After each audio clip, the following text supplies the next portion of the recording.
in the hospital several times and rely on the good graces of people my daughter would tap to count the offering and deposit it. I need 6 to 8 people who know how to count. That's the only skill you need. It's like 1, 2, 3. To count the offering with a partner, and it will then be deposited in the bank where it's supposed to be by either my daughter or me. If I can get 8 people, it'll be once every 2 months. If not, we will divide and conquer accordingly. So anybody willing to help out in that way, please see Sue. Please. If you've ever worked in a bank and you're good at counting money, cashier. All right, and we are officially on now, so I'm going to welcome us, and folks who are watching at home, I'm going to come up here for that. So welcome everyone to Desert Palm UCC. We're so glad you're here. We begin every service by saying wherever you are on your spiritual journey, you are welcome here. Can you guys hear me back there? Okay. Yeah, Olivia, maybe it'll boost me up a little bit more. I want to begin with a question. Is Chris from Tempe Community Action Agency here? Because she has a moment in the service. She's an intern. She's interning with them. I think she's probably just running a little late. But there is a point in the service where she's going to be speaking. She's interning with TCAA, Tempe Community Action Agency, their Neighbors in Need program. She's going to tell us a little bit about that. And then during coffee hour, if she does make it today, she'll be tabling at a table right next to all the goodies. So if Chris gets here, that's who that is. And I also just wanted to say by way of brief announcements that if anybody wants to join who hasn't joined, we've got a couple folks who are going to join in the fall. So I just want to make sure people know that opportunity is out there. Braden, let me know if you're going to be around in the fall and want to be part of that. So yeah, I think those are my only announcements. For those of you who are just joining us from home online, we took a minute just to reflect on yesterday's very upsetting occurrence of political violence, the attempted assassination on former President Trump. And we lifted up the concern of the rising political violence in the country. And I observed, following the lead of Philip Newell, who talks about one way of engaging violence in the world is to cultivate peace in our own hearts, in our own lives, to do what we can to minimize the divide. I think as most of you probably know, in the fall, after we finish our summer movie series, the next series is going to be about healing the divide between right and left in this country. So that feels pretty timely. All right, well, those are all my announcements. We're going to begin with our prelude.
Let's take a moment now and pass the peace of God to our neighbor.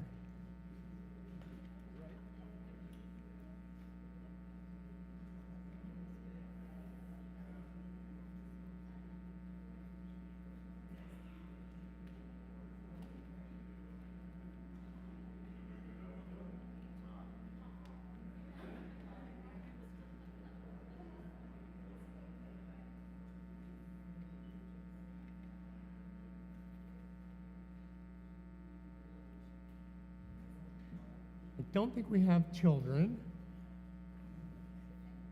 except some older kids. So, and Sonia's out of town, or not, she's not out of town. She's actually, her clinical pastoral education is requiring her to be in the hospital, I think, this Sunday and next Sunday, ministering to others in that setting. So we are going to just go right into the Lord's Prayer and the Gospel reading. Sharon's going to lead us in that.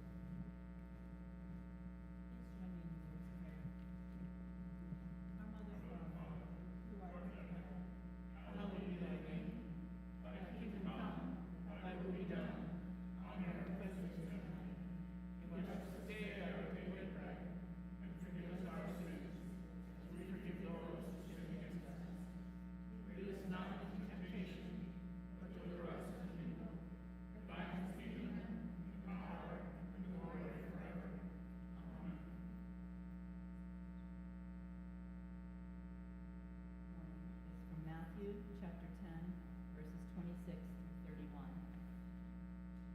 So do not be afraid of them, for there is nothing concealed that will not be disclosed, or hidden that will not be made known. What I tell you in the dark, speak in the daylight. What is whispered in your ear, proclaim from the roofs. Do not be afraid of those who kill the body, but cannot kill the soul. Rather, be afraid of the one who can destroy both soul and body in hell. Are not two sparrows sold for a penny? Yet not one of them will fall to the ground outside your Father's care.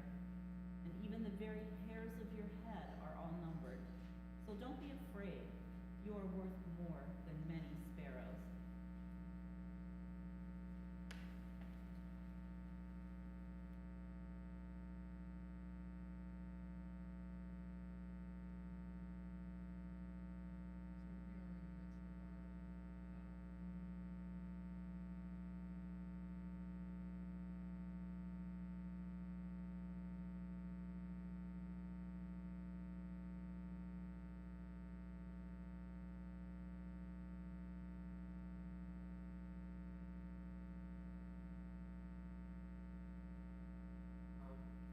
Okay, I'm getting some nods like people are not hearing me. It's on? Oh, you know what? Okay. I need to turn my mic on. Okay, yeah. So I'll say that again real quickly. We're in the midst of a sermon series where every Sunday we're taking a different movie and relating it to ancient scripture and modern times. And, today's movie is The Big Chill. Just curious, show of hands, you ever seen it? It's kind of a generational thing. There we go, yeah. Okay, well, many people have seen it, but fear not, if you haven't seen it, I hopefully will be saying enough about it so that you can follow the general storyline of the film and how that might relate to our gospel reading today. One of my favorite scenes in the film takes place late at night. William Hurt plays a character named Nick, Vietnam vet who studied psychology according to the film and never quite finished his dissertation. And he's up late in the living room of a house where some friends have reunited, and he's watching TV.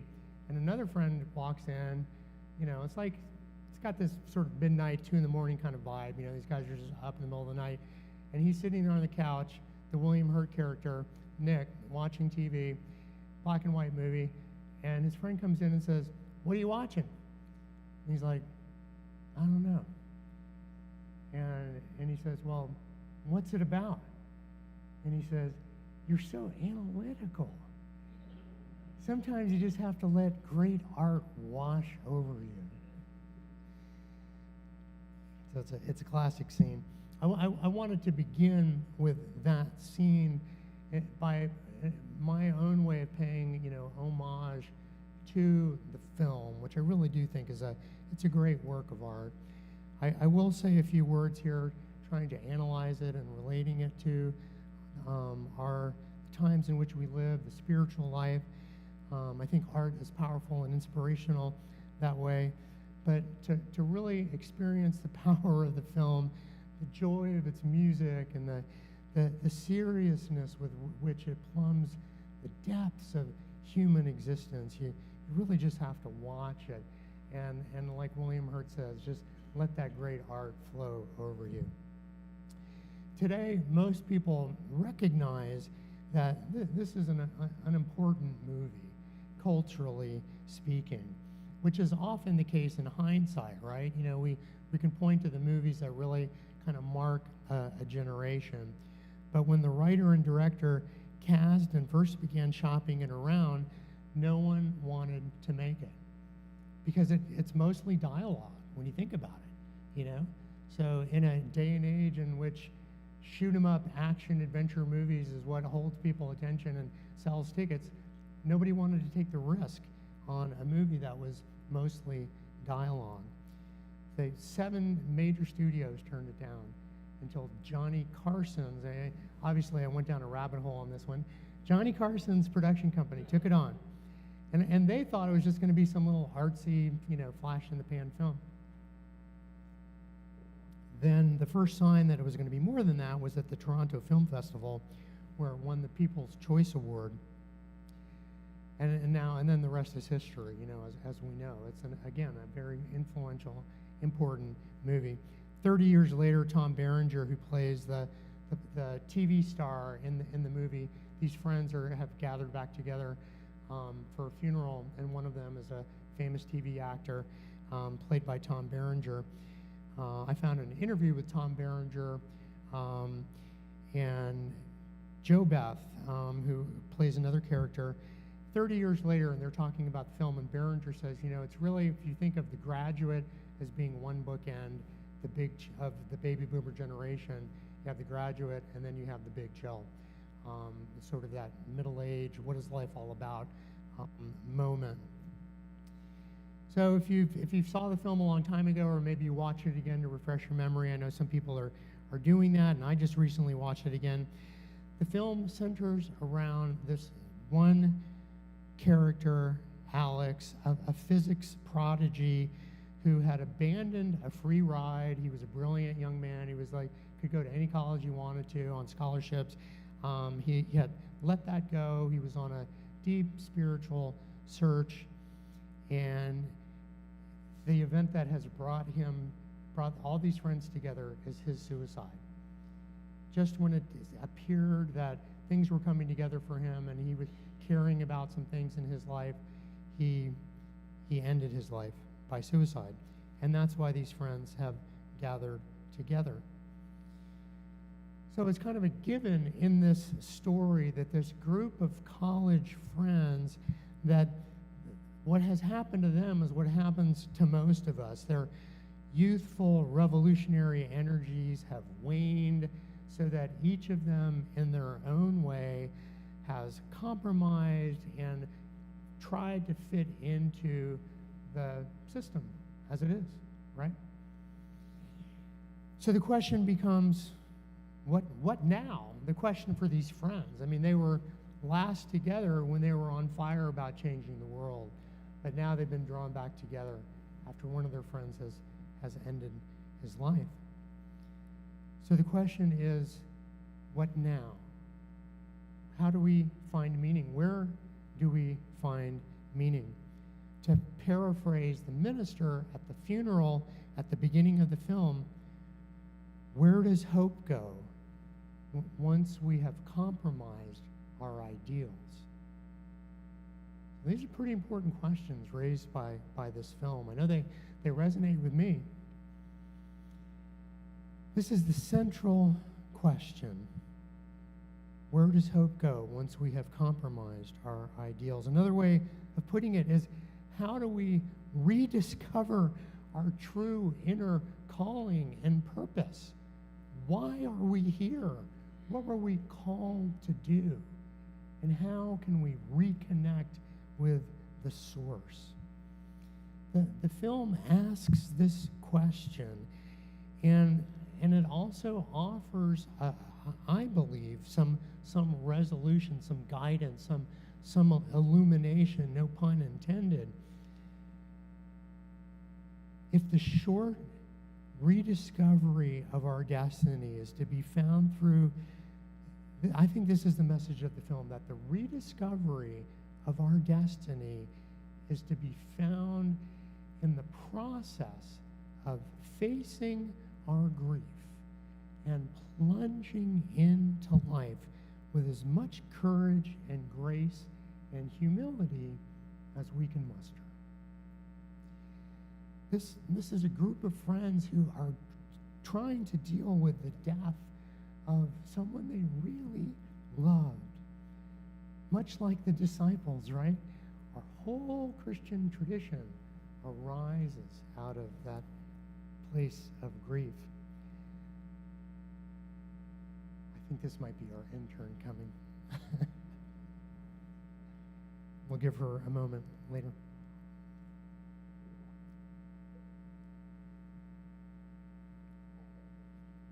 So the path towards the rediscovery of our original purpose is to be found when we turn and face whatever grief we are dealing with and plunge into life with as much humility as we can muster.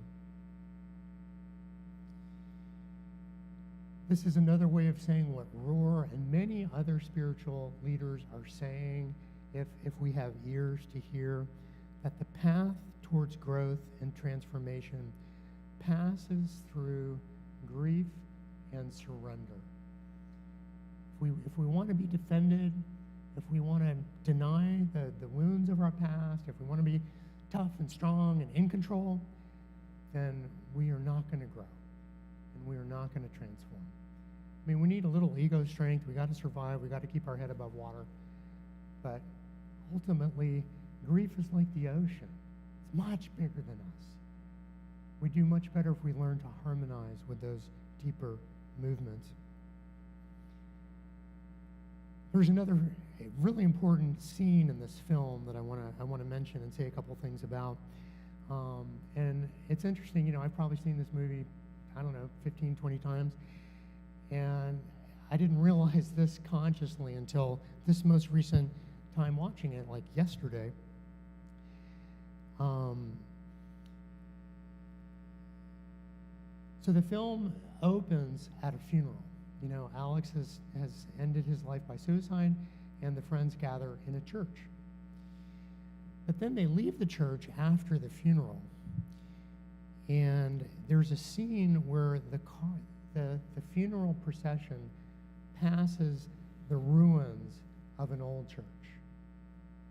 So it kind of begins with traditional religion. There's a minister up there talking, and they're in a regular church. But then after the funeral, you see the motorcade, the limousine, the hearse, passing this abandoned church that has no roof. It's just stone walls.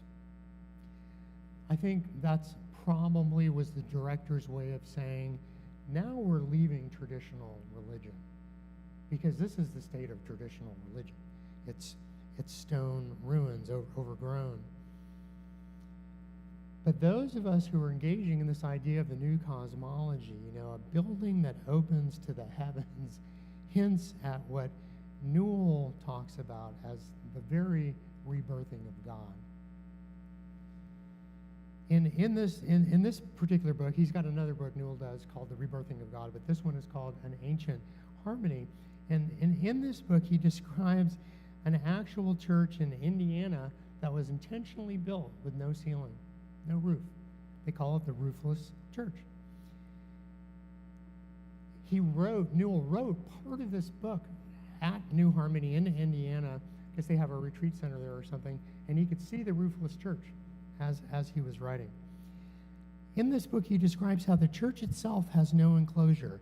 It is a sanctuary that refused to separate heaven from earth, east from west, the gathering place of prayer from the vastness of the cosmos, the liturgies and celebrations of a particular people, and the rest of humanity.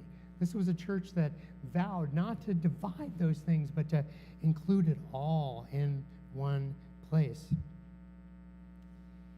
He describes how the church itself, he goes on to say that the church announces what will be, that we will be well to the extent that we open again to the oneness from which all things have come. So in other words, Newell is saying when we focus too much exclusively on our own church, say, what happens within the four walls, Desert Palm, then we're excluding all kinds of things, the wider UCC for starters, right? But we're also excluding people of other faiths. We're excluding nature. So he's saying by this model of a roofless church is what religion could be in the 21st century if we learn to open to the wider world. Now I realize I'm making more out of that church in ruins than Kasdan, the director of the film, probably intended, right? But my point is that while we need to modernize our approach, I think Kasdan's right in that way.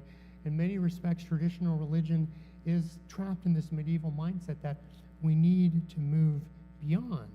So that the church is in ruins in a certain sense, but at the same time, there's profound brilliance in the symbolism that Kasdan is invoking in that scene by opening the ancient tradition up to the vastness of the cosmos. But I really think what distinguishes this movie is that it's groping for what comes next. I mean, it's that time of post-youthful idealism where we're asking really important, profound religious questions about how should we live in the world? How can we have some integrity, be true to our faith, and still function in the world as we know it? It asks, how do we make sense of death, right? This reality in our lives that is so hard. How do we make sense of loss and suffering and war? These are all themes that emerge from within this powerful film. I think there's a little bit of Sisyphus energy here too, right? The mythological figure who's rolling up the boulder up the hill and it keeps rolling back down. These old friends have been together for quite some time. They struggled against the man back in the day, right? Railing against injustice and vowing to help change the world, and now they've been thrown back together again. And what's so beautiful about their dialogue is the way they reconnect with honesty. I mean, they admit to the ways in which they feel as if they've fallen short and they haven't lived up to their highest ideals, but they're honest with each other, and they still care, and they care about each other. After one particularly heated argument where late at night these friends are gathered in that same living room, and Tom Berenger's character, Sam, stands up, and there's a lot of hostility in the room because there's disagreements, and they're mad about their friend who has ended his life, and they're wondering who's at fault, and Sam, the Tom Berenger character, gets up and he says, I don't care what anybody says. I love you all, and nothing is going to change that. And he walks on. And there's something real and defiant and brave and courageous, but ultimately, most importantly, I think something real about that moment. He makes his stand, and he declares his love for his community. I think that moment takes on more meaning when we view against the film's larger backdrop of loss and grief. I mean, it's a funeral that has brought these friends back together, right? One of the great insights of all religious traditions at this stage in the evolution of our species concerns the inescapable centrality of suffering. You know, the first truth of Buddhism, life is suffering. I mean, Christianity, we circle around the mystery of suffering every Lent. We know as mortal beings we are grappling with death and dying, that this is part of our existence, a profound part.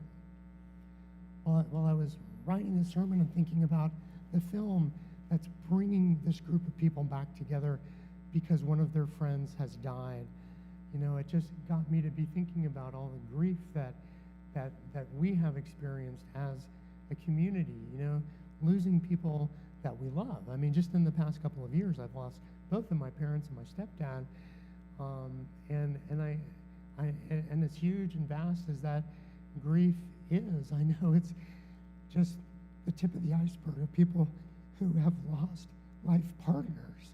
You know, it's hard to imagine. So I think we have to recognize that, you know, ultimately this suffering that all the world religions are grappling with is a big, huge question and challenge, and it's natural, I think, that the hemorrhaging of grief, that part of our natural tendency is to just want to staunch that, just deny it, just seal it up and move on and somehow try to function. But I think the wisdom of Christianity and its celebration that suffering is sacred is that there is another way that we can at least try to be. And I think that has to do with the way grief can open our hearts. I think that's part of what makes this movie so powerful. These friends come together. I mean, there's that one scene where Glenn Close is sobbing in the shower, alone, naked, and she's just immersed in grief. You know, and the film shows that so powerfully and invites us into that space. So while the temptation is to try to just stop our grief at all costs, I think if we allow it to open our hearts, then we can begin to truly marvel at the beauty and profundity of existence, of this thing we call life in this cosmos. So amazing. If we deny the pain, then we deny the beauty. I think it's no accident that the power of music and art is celebrated along with the importance of community in this film. You know, as we humans struggle to rebirth our spiritual lives, we can't help but be drawn to the power of music. I mean, oh my God, Claudia, that prelude was so beautiful. So beautiful. And in the film, if you've seen it or if you go back and watch it, these soulful, it's got to be Motown, right? I'm thinking this is Motown music. Those Motown lyrics, right? And then there's some soul-stirring power of rock and roll. It's like David playing the harp for Saul. The power of music, it's timeless, healing qualities. I mean, we humans have been circling around this mystery of suffering for thousands of years, and we've learned that music is one of the sources of healing. So where do we find hope in these troubled times, the day after an assassination attempt? Political violence rising in the country, with loneliness reaching epidemic proportions. Really challenging time in history and in culture. In our gospel reading today, Jesus speaks of a being who is aware of the whole, who has such awareness of the entirety of everything that if a single sparrow falls from the sky, this being registers that. Jesus talks about the sparrow in order to say, and you, who are worth so much more than many sparrows. Jesus was sharing his vision of an interconnected world and cosmos where the extinguishing of one soul is registered by the whole. It was Jesus' way of saying many things, that we are all in this together. That we are all held by the mystery, and the mystery knows us.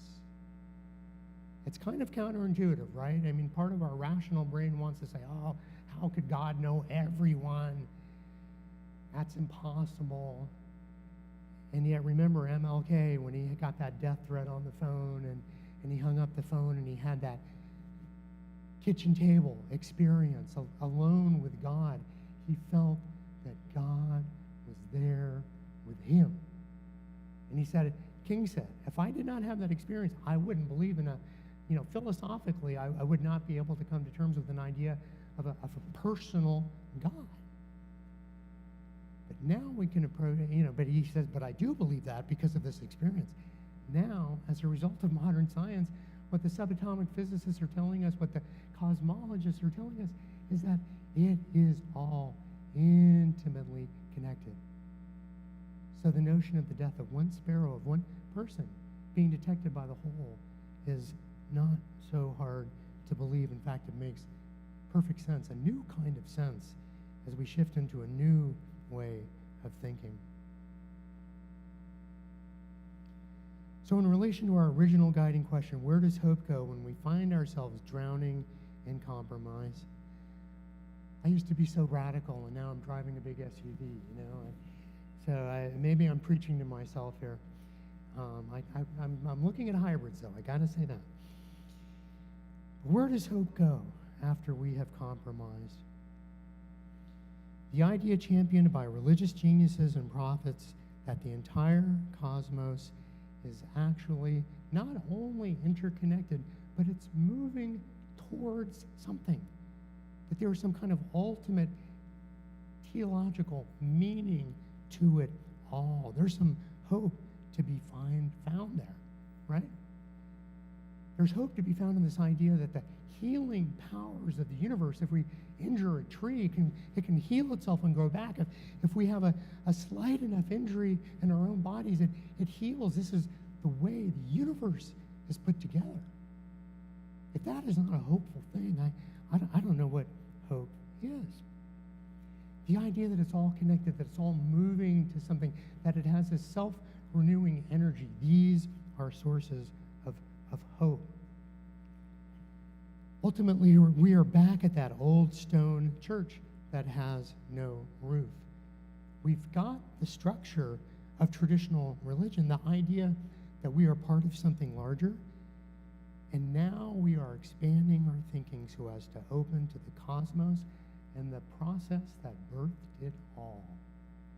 This is new stuff, 21st century religious thinking that 100 years ago, people didn't have these ideas because they didn't know what we know now. I find that kind of exciting. Maybe this is why the central myth since the dawn of human evolution has been this story about being expelled from paradise and trying to find our way back. This long journey home. We're returning home to the cosmos in a new way. We're of the world, but we have become alienated from it. But we are slowly learning to make our way home. Amen.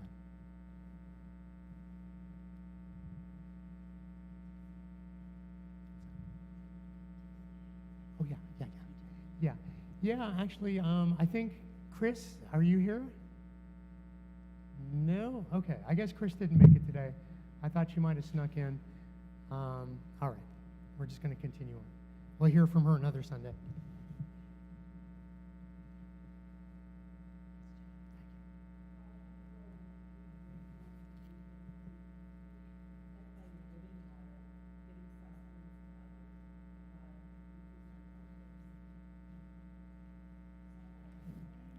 a little bit before we sing it. It's from the musical The Secret Garden, and Michael is playing the character, I think it's Archie, right, Michael? And he is a decrepit cripple his whole life, and he somehow lands, much to his brother's chagrin, an amazing, beautiful wife played by me. And unfortunately, early in their relationship, after they have a child together, the child also seems to be indicating some aspects of the crippleness, although that's in question. And she winds up dying. And so he starts out this song because he has left the family, the child is in someone else's care, and he travels all over the world trying to get away from what's going on. He's trying to run from the grief. And really the message of the song is to go deeply into the grief and experience that grief. I hope you enjoy. How could I ever know?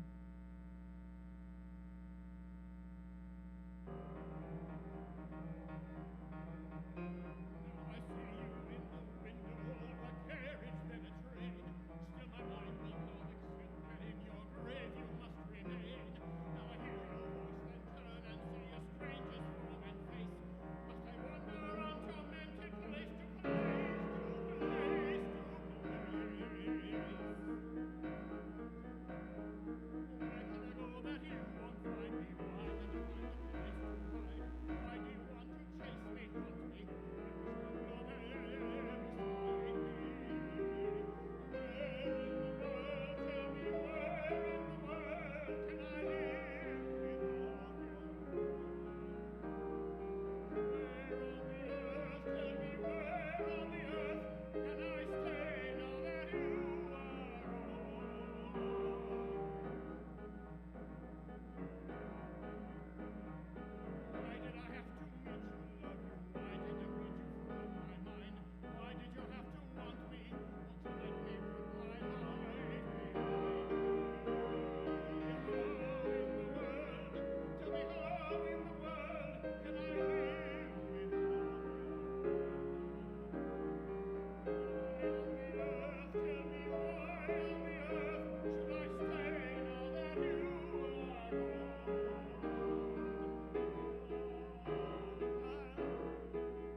How could I know I would have to leave you? How could I know I would hurt you so? You were the one I was born to love. Oh, how could I ever know? How could I ever know?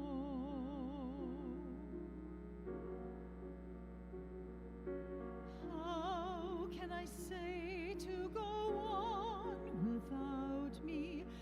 How, when I know you still need me so? How can I say not to dream about me? How could I ever know? How could I ever know?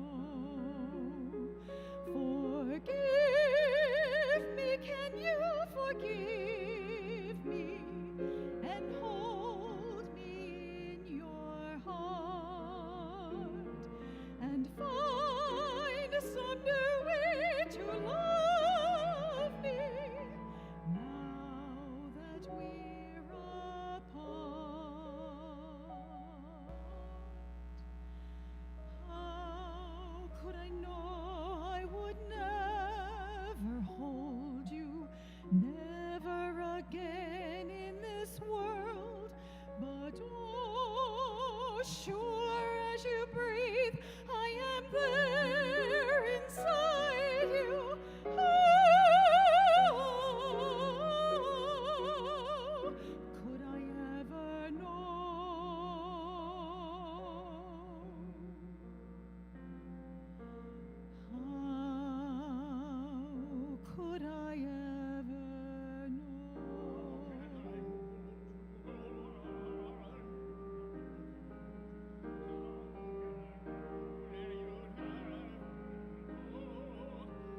to know you will never leave me.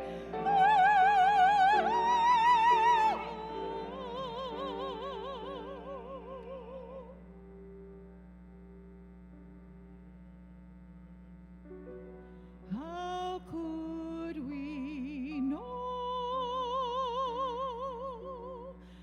How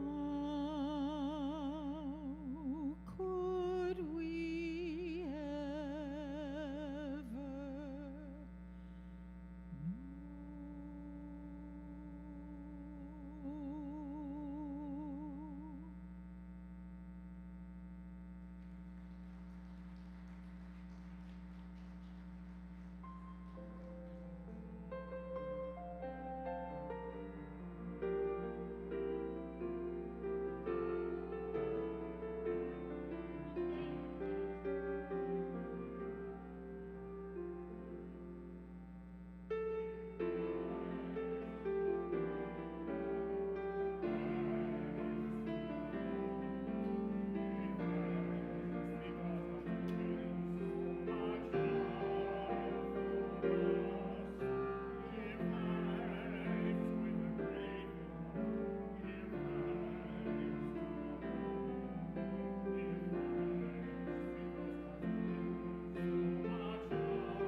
Please join me in the offertory prayer. God, we would grow with you, new shoots reaching out, hands stretched upward, like leaves newly formed, soaking up your light and warmth. God, we would grow with you. God, we would grow with you in sunshine and rain, in darkness and light, in cold days and summer days, from springtime to winter. God, we would grow with you. Amen. Now please join me in our closing hymn.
Before we gather hands and sing our Halle Halle, I just want to again reconnect with the seriousness of these times and the idea that one way of engaging what's going on in the world is through cultivating peace in your hearts.